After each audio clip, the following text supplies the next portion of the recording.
नमस्कार, स्वागत है आपका संसद टीवी पर। मैं हूं मनोज वर्मा और आप देख रहे हैं हमारा खास कार्यक्रम मुद्दा आपका। आज हम बात करेंगे G20 शिखर सम्मेलन के इतर दूसरे देशों के साथ प्रधानमंत्री नरेंद्र मोदी की द्विपक्षीय वार्ताओं की, क्योंकि करीब 15 देशों के साथ प्रधानमंत्री नरेंद्र मोदी ने उनके जो राष्ट्र प्रमुख थे उनके साथ अलग अलग द्विपक्षीय वार्ताएं की हैं और इन द्विपक्षीय वार्ताओं के अपने खास महत्व हैं, आर्थिक दृष्टि से भी और विकास की दृष्टि से भी। जाहिर सी बात है, इसके कई संदेश हैं। हम बात बायोफ्यूल अलायंस जो हुआ है G20 शिखर सम्मेलन के दौरान, इसकी भी चर्चा करेंगे।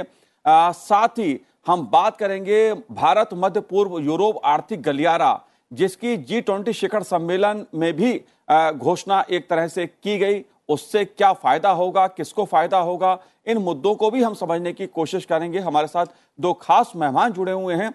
पूर्व राजदूत अनिल वाधवा जी हमारे साथ जुड़े हैं। अनिल जी, आपका स्वागत है संसद टीवी पर। धन्यवाद। साथ ही हम बात करेंगे स्टडीज एंड फॉरेन पॉलिसी के vice president Harsh V Pant ji से। हर्ष जी, आपका भी स्वागत है संसद टीवी पर। लेकिन शुरुआत में अनिल जी आपसे करूंगा, क्योंकि मुद्दा द्विपक्षीय वार्ताओं का है। जाहिर सी बात है, G20 शिखर सम्मेलन की जो सफलता है वो अपनी जगह है। उससे इतर जिस तरह से अलग अलग देशों के साथ द्विपक्षीय वार्ताएं प्रधानमंत्री जी ने की हैं, उसके क्या मायने हैं, क्या संदेश हैं? आप कैसे देखते हैं इन द्विपक्षीय वार्ताओं को? देखिए, जब भी शिखर सम्मेलन होते हैं तो साथ में जो द्विपक्षीय वार्ताएं होती हैं उनका अपना अपना ही महत्व होता है। इस शिखर सम्मेलन में भी हमने देखा कि जैसे आपने बताया 15 देश थे जिनके साथ प्रधानमंत्री मोदी मिले हैं और कई घोषणाएं भी हुई हैं जिनका अपना ही महत्व है। जी। और दो द्विपक्षीय वार्ताएं होती हैं, उसमें जो आउटस्टैंडिंग इश्यूज रहते हैं दोनों देशों के बीच में, उनको उजागर करने का मौका मिलता है और कई मुद्दों पर समझौता भी हो जाता है। तो इसी तरह हमने देखा कि इस शिखर सम्मेलन में भी कई देशों के साथ, जैसे यूनाइटेड स्टेट्स हो या जापान हो, सऊदी अरेबिया हो, उसके बाद सऊदी अरेबिया की आज विजिट भी चल रही है। जी। लेकिन कई दूसरे देशों के साथ जो द्विपक्षीय वार्ता हुई है, उसमें जो आउटस्टैंडिंग मुद्दे थे उन सभी पर बातचीत करने का मौका मिला है। जी, बिल्कुल। हर्ष जी, अगर बात मैं सऊदी अरेबिया की करूं, क्योंकि आज द्विपक्षीय वार्ता हुई है, प्रधानमंत्री नरेंद्र मोदी जी ने जो अरब के क्राउन प्रिंस हैं उनके साथ द्विपक्षीय वार्ता कर भारत और सऊदी अरब के संबंधों को लेकर, खासतौर से आर्थिक मुद्दों की बात की जाए या डिजिटल टेक्नोलॉजी की बात की जाए, कनेक्टिविटी की बात की जाए, इन मुद्दों पर बात की है। आप कैसे देखते हैं इस द्विपक्षीय वार्ता को? जी, जहाँ तक सऊदी अरब का सवाल है, सऊदी अरब और अगर आप पूरी खाड़ी के देशों के साथ भारत के संबंधों को पिछले कुछ सालों में इनका आकलन करेंगे तो देखेंगे कि एक बहुत ही बड़ा चेंज आया है, बदलाव आया है। जो एक प्रेगमेटिक जो रिलेशनशिप होता है आर्थिक मोर्चे पर प्रबल हुआ है। और प्रधानमंत्री मोदी ने इसकी जब वो 2014 में आए थे उसके बाद एक नई रूपरेखा खींची है खाड़ी के साथ अपने देश हमारे संबंधों को नया आकार देने की। और उसमें सऊदी अरब, क्योंकि वहां पर सबसे इम्पोर्टेंट प्लेयर है, उसके साथ भारत के संबंधों में बहुत ज्यादा निखार आया है। और हमने देखा कि जैसे आर्टिकल 370 के बाद भी जो जिस तरह का रवैया रहा है सऊदी अरब का, और एक आर्थिक तौर पर जब इस समय जब सऊदी अरब अपने आप को पोस्ट और फॉसिल फ्यूल इकोनॉमी के तौर पर स्टैब्लिश करने की कोशिश कर रहा है, उसमें वो भारत जैसे देशों की मदद चाहता है। तो उसके अंतर्गत, उसके कॉन्टेक्स्ट में अगर हम इन संबंधों को समझने की कोशिश करेंगे तो एक नया सामरिक उसमें उसका डायनामिक जुड़ता है, एक नया आर्थिक डायनामिक जुड़ता है। ट्रेड एंड इन्वेस्टमेंट की दृष्टि से अगर आप देखें तो एक बहुत ही सफल संबंध हमारे एनर्जी तो उसका केंद्र है ही, लेकिन एनर्जी से आगे कैसे संबंध बढ़ सकते हैं, कैसे जो इन्वेस्टमेंट्स हैं वो भारत के और प्रबल हों, सऊदी के भारत में प्रबल हों, इस बारे में विचार किया गया। और जो बड़ी बात इस समय उभर कर आई G20 के साइडलाइंस में, वो जो जिसका आपने जिक्र किया कॉरिडोर का, India middle east Europe corridor का, वो मुझे लगता है अपने आप में एक गेम चेंजर है अगर उसको सही से ऑपरेशनलाइज किया जाए। और उसका जो एम्बिशन है, उसका जो एक उसमें जो महत्वाकांक्षा दिखती है वो इतनी बड़ी है कि उसमें उसको का किसी हद तक भारत जैसा देश ही उस सारे स्टेक होल्डर्स को साथ ला पाया, क्योंकि ये बात हम जानते हैं कि सऊदी अरब और अमेरिका के संबंध उतने अच्छे नहीं चल रहे हैं आजकल। बाइडेन साहब की जो विजिट थी सऊदी अरब में वो अच्छी नहीं रही थी, लेकिन उसके बावजूद हमने देखा कि सारे देश, यूरोपियन यूनियन, अमेरिका, जी खाड़ी के देश इकट्ठे होकर भारत के साथ इस विषय पर आगे बढ़ रहे हैं। तो मुझे लगता है इसका जो हमने सऊदी अरब के साथ जो हमारे संबंध हैं, इसकी एक नई रूपरेखा हमारे सामने आ रही है और बहुत ही इंपॉर्टेंट ये हमारे लिए संबंध होने वाले हैं खाड़ी के देशों के साथ, और उसके केंद्र में यूएई और सऊदी अरब रहेंगे। जी अनिल वाधवा जी, भारत मध्य पूर्व यूरोप आर्थिक गलियारा जो है उसका क्या फायदा होगा, क्या असर होगा? क्या एक प्रकार से ये चीन की जो रणनीति रही है कनेक्टिविटी को लेकर, उसका जवाब है क्या ये? देखिए, इस गलियारे के ऊपर पिछले कई महीनों से बातचीत चल रही है, और पिछली बार इस पर जब बातचीत हुई थी तो 4 देशों के नेशनल सिक्योरिटी एडवाइजर्स उन्होंने साथ में इस पर बात करी थी। उसके बाद इस बात ने और तूल पकड़ा है, लेकिन इसको कई लोग बोल रहे हैं कि ये BRI का एक रिएक्शन है, लेकिन जी ये मैं समझता हूँ ये अपने आप में एक अद्भुत प्रोजेक्ट है। I2U2 की जो ग्रुपिंग है उसके बाद से जो I2U2 के देश हैं उन्होंने एक कनेक्टिविटी प्रोजेक्ट की खोज शुरू करी थी, और उस खोज में ये बहुत जरूरी था कि भारत और सऊदी अरेबिया और भारत और UAE उसमें शामिल रहें, लेकिन सऊदी अरेबिया के बिना इस तरह की कनेक्टिविटी उसको अंजाम देना पॉसिबल नहीं था। और हमने अभी देखा है कि अभी अभी जो भारत ने ग्रीस और साइप्रस के साथ समझौते किए हैं, और उसके बाद जो पोर्ट के ऊपर समझौते हुए हैं हाइफा और पिरेस में, तो हम देखते हैं कि इस प्रोजेक्ट में 70% जो इंफ्रास्ट्रक्चर है वो पहले से ही मौजूद है। बाकी का जो रेलवे इंफ्रास्ट्रक्चर बनाना है, उसको बनाने में यदि हम अच्छी तरह से इसके फाइनेंसेस के ऊपर गौर करें और इसकी प्लानिंग ठीक से हो, क्योंकि काफी देश इसमें इन्वॉल्व हैं, तो ये सक्सेसफुल प्रोजेक्ट बन सकता है। जी लेकिन ये सिर्फ ट्रांसपोर्टेशन प्रोजेक्ट नहीं है, इसके साथ साथ जैसे कि हमने देखा है कि ये भी विचारधारा है कि इसमें हाइड्रोजन की पाइपलाइन साथ में बनेगी, और डिजिटल कनेक्टिविटी के साथ साथ ये प्रोजेक्ट चलेगा। तो इस तरह से ये एक मल्टी मॉडल प्रोजेक्ट है जिसमें दूसरे तरह की कोऑपरेशन को भी अंजाम दिया जाएगा। एक बार ये प्रोजेक्ट सक्सेसफुल हो गया तो यूरोप तक, भारत से लेकर यूरोप तक सभी देशों को इससे बहुत लाभ होगा। और अभी ईस्ट एशिया समिट में भी हमने देखा कि प्राइम मिनिस्टर मोदी ने इसका जिक्र किया था। उन्होंने कहा था कि साउथ ईस्ट एशिया को किस तरह से भारत के थ्रू मिडिल ईस्ट और यूरोप तक कनेक्ट किया जाए, तो उनके दिमाग में यही प्रोजेक्ट था। अब हमने इस प्रोजेक्ट की कुछ डिटेल्स देखी हैं, आगे चलकर 60 दिनों के अंदर बाकी डिटेल्स भी बाहर आ जाएंगी। लेकिन मैं समझता हूँ इसको अंजाम देने के लिए बहुत जरूरी है कि जो फाइनेंशियल स्ट्रक्चर है इसका, उसके ऊपर जोर दिया जाए, और बाकी की जो चीजें हैं जैसे डॉक्यूमेंटेशन है और किस तरह से सभी देशों के सिस्टम्स इसमें तालमेल से बैठे, वो बहुत जरूरी है। जी अनिल वाधवा जी, अगर मैं बात करूं अमेरिकी राष्ट्रपति जो बाइडेन की, जिनकी द्विपक्षीय वार्ता प्रधानमंत्री नरेंद्र मोदी जी के साथ हुई, और उसमें टेक्नोलॉजी खास तौर से एक अहम मुद्दा था। ड्रोन टेक्नोलॉजी की बात की जाए, ड्रोन से जुड़े और दूसरे जो पहलू हैं उनकी बात की जाए, एक बड़े केंद्र में रहा ये मुद्दा भी। खास तौर से अगर बात की जाए सेमी कंडक्टर सप्लाई की, इन सब पहलुओं को आप कैसे देखते हैं जब भारत अमेरिका द्विपक्षीय वार्ता होती है, और कौन से मुद्दे हैं जो खास तौर पे बहुत महत्वपूर्ण हैं? जब प्रधानमंत्री मोदी 2023 में ही अमेरिका के दौरे पर थे, तो बहुत महत्वपूर्ण समझौते हुए थे। उन्हीं समझौतों को आगे बढ़ाने के लिए ये वार्ता बहुत जरूरी थी। तो हमने देखा है कुछ उसमें मुद्दे और जुड़ गए हैं, जैसे कि ड्रोन्स का ट्रांसफर है, जो कि भारत में बहुत जरूरी हो गया है पाकिस्तान और चीन की सीमा के लिए। और दूसरा मुद्दा जो आगे आया है वो नए ढंग के जो न्यूक्लियर रिएक्टर्स हैं जो जिसके ऊपर कोऑपरेशन के बारे में बात करी गई है। बाकी के मुद्दे पुराने मुद्दे हैं। एक वो ट्रेड डिस्प्यूट था, 7 में से 6 सॉल्व हो चुके थे, और एक 7वां डिस्प्यूट भी भारत और अमेरिका ने इस बातचीत में सॉल्व कर दिया है। लेकिन आगे चलकर जो नई टेक्नोलॉजीज हैं, जैसे एआई है और सेमीकंडक्टर्स हैं, इसके ऊपर भारत और यूनाइटेड स्टेट्स की जो कोऑपरेशन है वो बहुत ज़रूरी है, क्योंकि भारत में इस टेक्नोलॉजी की बहुत आवश्यकता है। और अमेरिका एक ऐसा देश है जिसमें न केवल टेक्नोलॉजी है बट ऑल्सो निवेश करने की क्षमता है। तो भारत चाहेगा कि इसको इन चीज़ों को, इन मुद्दों को आगे बढ़ाया जाए।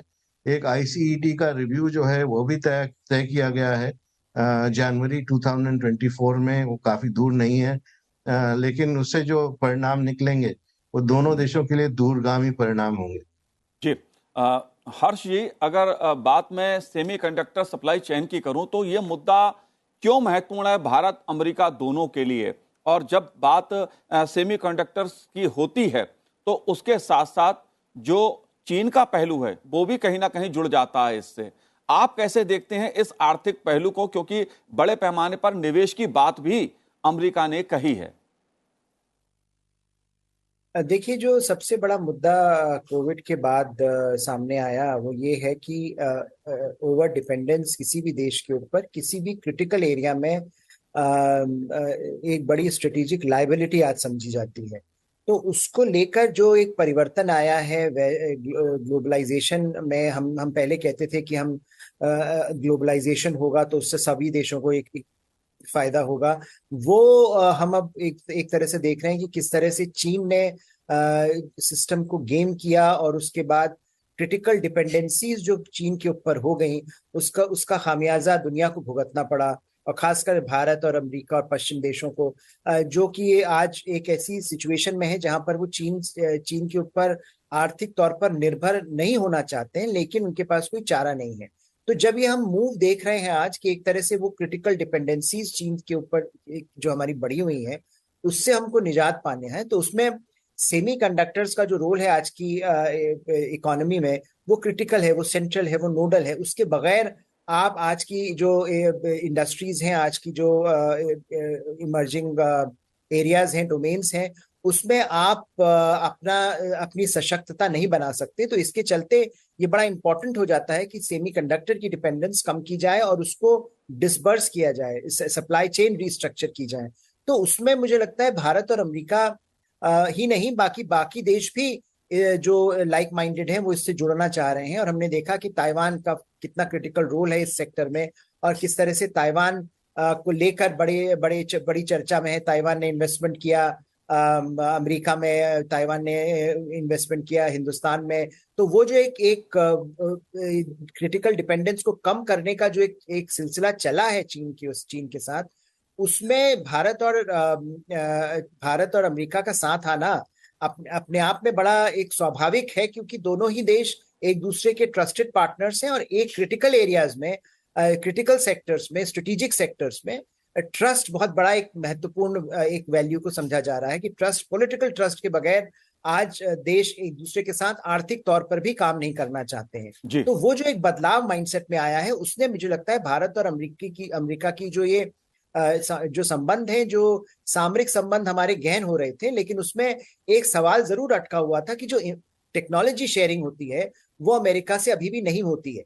तो उसके चलते हमने पिछले कुछ सालों से ये देखा, खासकर पिछले 2 साल में, कि कैसे धीरे धीरे कर वो जो सवाल था कि क्रिटिकल एरियाज में, स्ट्रेटेजिक सेक्टर्स में टेक्नोलॉजी शेयरिंग में अमेरिका लिबरल होगा, अमेरिका टेक्नोलॉजी शेयर करेगा, अमेरिका एक्सपर्टीज शेयर करेगा, और भारत के साथ मिलकर एक ऐसा आर्थिक ढांचा बनाएगा जिससे कि न सिर्फ दोनों देशों का भला हो पाए, उनके हित को समावेश किया जा सके, बल्कि वो सारे देश जो इस समय चीन के ऊपर अपनी डिपेंडेंस कम करना चाहते हैं वो भी उसका फायदा उठा सकें।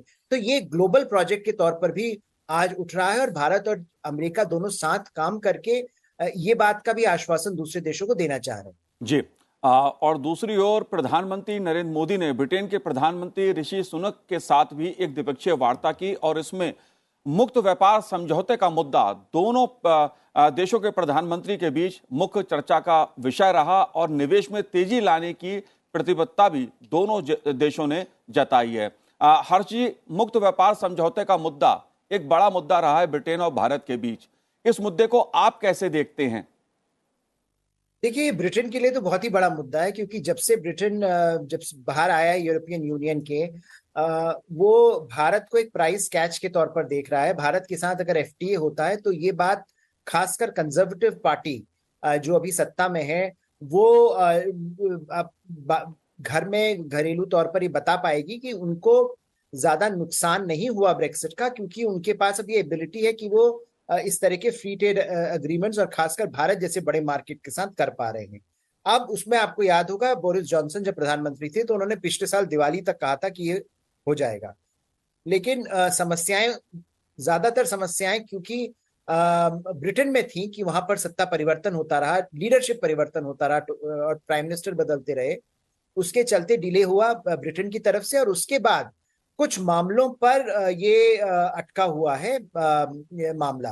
तो उसमें कुछ टैरिफ की बात है जो विस्की और ऑटोमोबाइल सेक्टर पर ब्रिटेन कम करवाना चाहता है भारत से। और भारत की तरफ से जो बड़ा मुद्दा है वो इमिग्रेशन को लेकर है कि भारत चाहता है कि इसको लिंक किया जाए डायरेक्टली इमिग्रेशन के मुद्दे से, जहां पर जो हमारे प्रोफेशनल्स हैं, जो हमारे स्टूडेंट्स हैं, उनको कुछ फायदा मिले, कि वो उनको उनकी जो वीजा रिजीम का जो है चक्कर, उसको सुलझाया जा सके बेहतर तरीके से। तो वो अभी क्योंकि जो ऋषि सुनक हैं वो हालांकि हैं भारतीय मूल के, लेकिन अगर वो इमिग्रेशन के मामले में थोड़ा भारत के साथ आ जाते हैं तो उससे उनकी उनकी जो घरेलू जो पॉलिटिकल सिचुएशन है वो कमजोर पड़ सकती है।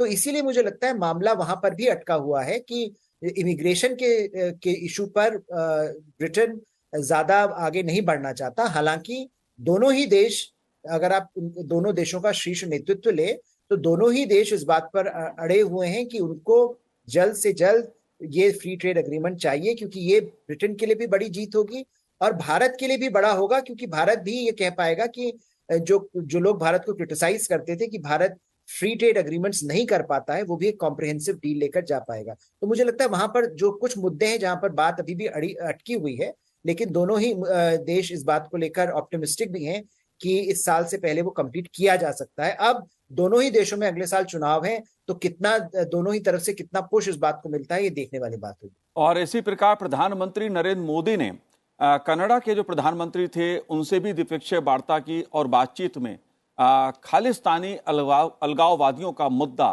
एक गंभीर चिंता के रूप में प्रकट किया, उससे अवगत कराया। जो कनाडा के प्रधानमंत्री हैं अनिल वाधवा जी, इस मुद्दे को आप कैसे देखते हैं? खासतौर से प्रधानमंत्री जी ने इस मौके पर जो भारत की भावनाएं हैं, जो सीरियस कंसर्न हैं, उसको कनाडा के प्रधानमंत्री के सामने रखा है।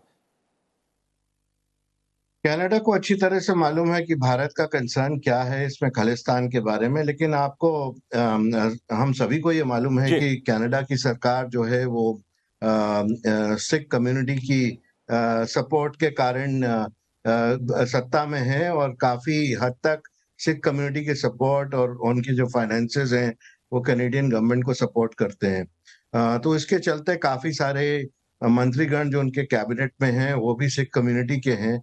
कई ऐसे मंत्री हैं जिनकी खालिस्तानियों के साथ सिंपैथीज रही हैं। उसको अलग करना कनाडा का एक इंटरनल मुद्दा है जिसको भारत बार बार उठाता रहा है।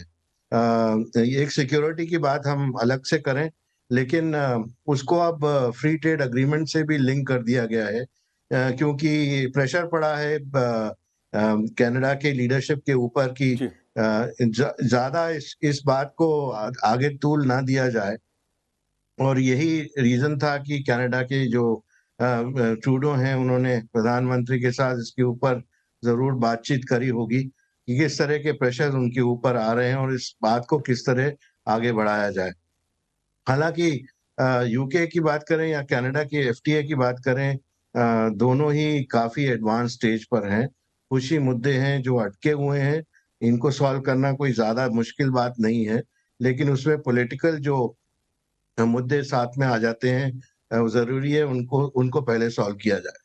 जी, बिल्कुल। अगर हर्ष जी बात अफ्रीकन यूनियन की जाए, जाहिर तौर पर दिल्ली का जो G20 शिखर सम्मेलन रहा, उसमें अगर कोई एक बहुत बड़ी उपलब्धि अफ्रीकन यूनियंस की रही तो उनका शामिल होना रहा G20 में, और इसके लिए भारत की पहल को एक बड़ी कामयाबी के रूप में माना जा रहा है, क्योंकि प्रधानमंत्री नरेंद्र मोदी लगातार खुद इसकी पहल कर रहे थे कि अफ्रीकी संघ को G20 में शामिल किया जाए। और इस मौके पर शिखर सम्मेलन के दौरान ही जो वार्ता की प्रधानमंत्री नरेंद्र मोदी ने अफ्रीकी संघ के अध्यक्ष के साथ, उसमें भी खास तौर से दोनों देशों के बीच दोस्ती और कैसे बेहतर हो, कैसे रिश्ते मजबूत हों, कैसे निवेश और टेक्नोलॉजी की दिशा में काम हो सके, इस पे विचार विमर्श तो हुआ ही, लेकिन अफ्रीकी संघ के अध्यक्ष ने खास तौर पर धन्यवाद किया प्रधानमंत्री नरेंद्र मोदी को।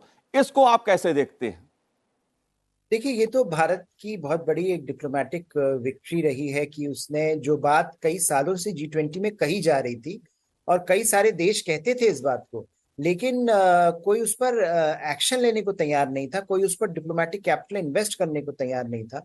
तो भारत ने न सिर्फ वो बात कही और करके दिखाया कि अफ्रीकन यूनियन को मेंबर बना के दिखाया, तो ये मुझे लगता है अपने आप में भारत के लिए बहुत बड़ी एक डिप्लोमेटिक विक्ट्री तो है ही, लेकिन मुझे लगता है अफ्रीकन यूनियन के लिए भी एक बहुत बड़ा मोमेंट रहा है कि अफ्रीकन यूनियन को इस तरह से एक मेजर ग्लोबल पावर के तौर पर प्रोजेक्ट करना और उसको एक seat at the high table G20 में देना, ये बहुत बड़ी बात है। तो अफ्रीकन यूनियन का जिस तरह से आप जिक्र कर रहे थे, उसके अध्यक्ष ने अफ्रीकन यूनियन के अध्यक्ष ने जिस तरह से भारत की प्रशंसा करी, उसमें ये बात बिल्कुल जाहिर थी कि अफ्रीकन यूनियन भारत को एक बड़े क्रेडिबल पार्टनर के तौर पर देख रहा है। और अभी जैसा किसी ने ऐसा भी जिक्र किया कि भारत तो चीन से आगे निकल गया, देखिए वो चीन और भारत के बीच में ग्लोबल साउथ को लेकर, अफ्रीका को लेकर कुछ इन्फ्लुएंस के लिए कंपटीशन तो बना ही रहेगा, लेकिन भारत ने जो किया है वो सब्सटैंटिव अचीवमेंट करके दिखाया है कि भारत सिर्फ बात ही नहीं करता समावेशी मल्टीलैटरलिज्म के बारे में, भारत उसको एक्शन में भी लाता है। तो जो और इस तरह से जो G20 का अगर आप इतिहास देखें तो आपको G20 जो पिछले कई सालों से हुए हैं उनके बारे में ज्यादा कुछ पता नहीं होगा, लेकिन ये जो G20 को भारत ने अफ्रीकन यूनियन को लाकर एक ऐतिहासिक बना दिया कि इस G20 को याद रखा जाएगा, और खासकर इस बात के लिए याद रखा जाएगा कि ये G20 इस साल G21 बन गया, अफ्रीकन यूनियन उसमें आ गया। तो वो मुझे लगता है भारत की उपलब्धि रही, और भारत और अफ्रीका के संबंधों को इसके द्वारा प्रगाढ़ता आनी स्वाभाविक है। अनिल वाधवा जी, अगर बांग्लादेश की प्रधानमंत्री शेख हसीना की बात की जाए तो निश्चित तौर पे बांग्लादेश के लिए G20 में आमंत्रित देश के रूप में भाग लेना एक उनके लिए भी एक अच्छी बात कही जाएगी, क्योंकि और ये पहल भी प्रधानमंत्री नरेंद्र मोदी के स्तर पर हुई है। जो द्विपक्षीय वार्ता हुई उसमें तमाम मुद्दे भारत और बांग्लादेश के बीच जो हैं वो उठे, खासतौर से सीमा प्रबंधन की बात की जाए, व्यापार की बात की जाए, कनेक्टिविटी की बात की जाए, जल संसाधन, बिजली और ऊर्जा की बात की जाए। इन मुद्दों पर प्रधानमंत्री नरेंद्र मोदी और शेख हसीना जी के बीच वार्ता हुई है, बातचीत हुई है। ये मुद्दे क्यों जरूरी हैं दोनों देशों के बीच, और आगे इसमें कैसे प्रगति हो सकती है? जैसे कि आपने कहा, कई सारे मुद्दे जो थे जो बांग्लादेश और भारत के बीच बातचीत में उठे, और ये जरूरी था कि ये मुद्दे इस टाइम पे डिस्कस हों कि बांग्लादेश में भी भारत की तरह चुनाव होने जा रहे हैं, और वहां पर शेख हसीना के ऊपर काफी प्रेशर है ऑपोजिशन का कि वो रिजाइन करें और एक केयर टेकर गवर्नमेंट के अंडर एक ये चुनाव हो। लेकिन उनकी इस G20 में उपस्थिति जो है उनको अंतर्राष्ट्रीय स्तर पर एक अलग दर्जा देने का काम करेगी, और उनकी जो वार्ताएं हुई हैं स्पेशली प्रेसिडेंट बाइडेन के साथ, वो भी देश भर में देखी जाएंगी। तो कुछ आशंका थी कि प्रेसिडेंट बाइडेन और यूनाइटेड स्टेट्स ये नहीं चाहते थे कि अभी वहां पर केयरटेकर सरकार ना हो, ऐसा माहौल बने, लेकिन अब मुझे लगता है कि वो कुछ हद तक मामला उससे हट गया है, और ये अंडरस्टैंडिंग बनी है कि शेख हसीना को ही वहां रहने दिया जाए जब तक इलेक्शन ना हो। अगर प्रेशर ना हो तो बांग्लादेश में तनातनी कम होगी। जहां तक भारत और बांग्लादेश के संबंध है, काफी अच्छे संबंध हुए हैं पिछले कुछ सालों में। कनेक्टिविटी में बहुत ही ज्यादा प्रोग्रेस हुई है, और भारत को इससे बहुत ही राहत मिलेगी कि उसका जो नॉर्थ ईस्ट है उसके लिए कुछ आउटलेट्स बने हैं बांग्लादेश में। जापान में ने इसमें बहुत सहायता करी है, निवेश करके बांग्लादेश के पोर्ट्स में, और जो मैन्युफैक्चरिंग यूनिट्स होगी और उसकी जो वैल्यू ऐड होगी वो भारत में होगी। तो इस तरह से जो उसके एक्सपोर्ट्स होंगे बांग्लादेश के पोर्ट्स के थ्रू होंगे। तो इस तरह ग्रेटर बंगाल रीजन के ऊपर जो सहमति बनी है जापान, बांग्लादेश और भारत के बीच में, ये भी बहुत महत्वपूर्ण है। तो इस तरह से शेख हसीना की ये जो विजिट थी G20 के लिए, इसमें कई सारे इश्यूज जो थे एक साथ उनको टैकल किया गया। जी, जाहिर सी बात है G20 शिखर सम्मेलन में तमाम उपलब्धियां रहीं। जो दिल्ली डिक्लेरेशन था वो भी एक अपने में ऐतिहासिक दस्तावेज वो बन गया। कई महत्वपूर्ण उसमें उल्लेख किया गया उन बातों का जो देश दुनिया के लिए खासी महत्वपूर्ण है। लेकिन मुद्दा द्विपक्षीय वार्ताओं का है। जाहिर तौर पर प्रधानमंत्री नरेंद्र मोदी ने अलग अलग देशों के जो प्रमुख थे उनके साथ मिलकर द्विपक्षीय वार्ताएं कर जो कंसर्न भारत के हैं और अंतर्राष्ट्रीय मसले हैं उन पर चर्चा की और समस्या थी उनका समाधान निकालने की पहल की। तो इस कार्यक्रम में इतना ही। आप दोनों का बहुत बहुत शुक्रिया। मुझे दीजिए आज्ञा। नमस्कार।